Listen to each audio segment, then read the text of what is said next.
2026-এ ভালো থাকার জন্য 15টা টিপস, যে কোনো মূলাঙ্ক যে কোনো রাশির জন্য এই 15টা টিপস আজকে আলোচনা করব।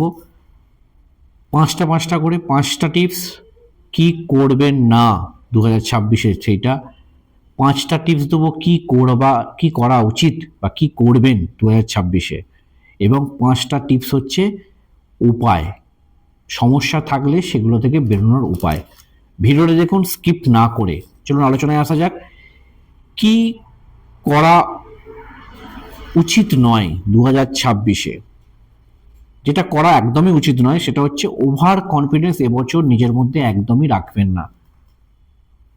নাম্বার 1, ওভার কনফিডেন্স ত্যাগ করা উচিত।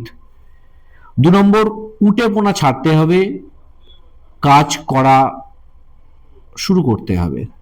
কুটাপোনা ছেড়ে নিজেকে কাজের মধ্যে নিয়ে আসতে হবে।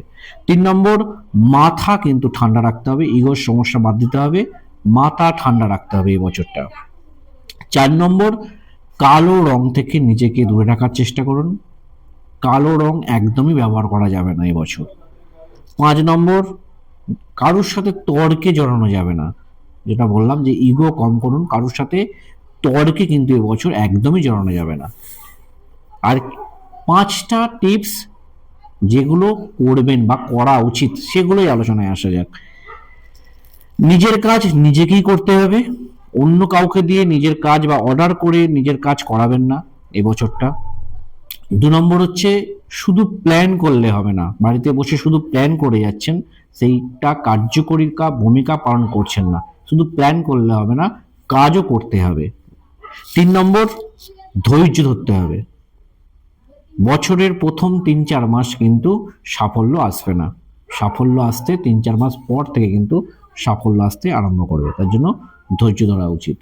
4 নম্বর, যারা বিবাহিত বা যারা সম্পর্কের মধ্যে আছেন, নিজেদের মধ্যে যদি কোনো সমস্যা হয় সেটা দুজনে বসে সমস্যাটা মিটিয়ে নেওয়ার চেষ্টা করতে হবে, সমস্যাটাকে বেশি বড় জায়গায় নিয়ে যাওয়া যাবে না। 5 নম্বর, যে কাজ বহুদিন ধরে বন্ধ আছে বা যে কাজ করব বলে চিন্তা ভাবনা করছেন, 2 বছর 3 বছর ধরে চিন্তা ভাবনা করে গেছেন, প্ল্যান করেছেন যে কাজটা করব, সে কাজটা কিন্তু এবছর স্টার্ট করে দিতে হবে, শুরু করে দিতে হবে। তো 5টা টিপস কি করা উচিত। এবার হচ্ছে উপায়, আপনি সমস্যার মধ্যে আছেন, বেরোতে পারছেন না, সেখান থেকে কি করবেন, কি করলে সেই সমস্যা থেকে আপনি এবছর আপনার ভালো ফল পেতে পারেন বা সমস্যা থেকে বেরিয়ে আসতে পারেন।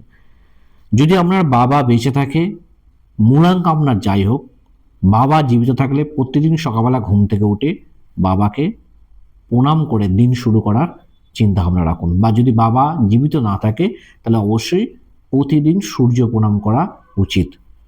2 নম্বর, এই বছর হলদে বা সাদা কালার পোশাক পরিধান করার চিন্তা ভাবনা রাখুন।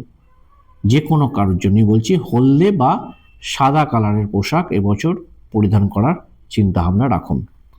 3 নম্বর, 8 সংখ্যা, যাদের মূলাঙ্ক 8 বা যাদের জন্মদিন 8, 17 বা 26, এনারা বাদ দিয়ে যারা আছেন তারা প্রতিদিন রাত্রিবেলা শোবার আগে তামার পাত্রে, তামার ঘটি বা গ্লাস নিয়ে তামার পাত্রে জল রেখে সকালবেলায় উঠে সেই জলটা পান করুন। তাতে করে কি হবে, আপনার শরীরের এনার্জিটা, পজিটিভ এনার্জি ঠিক থাকবে এবং আপনি সারা বছর আপনার রোগ জ্বালা কম হবে।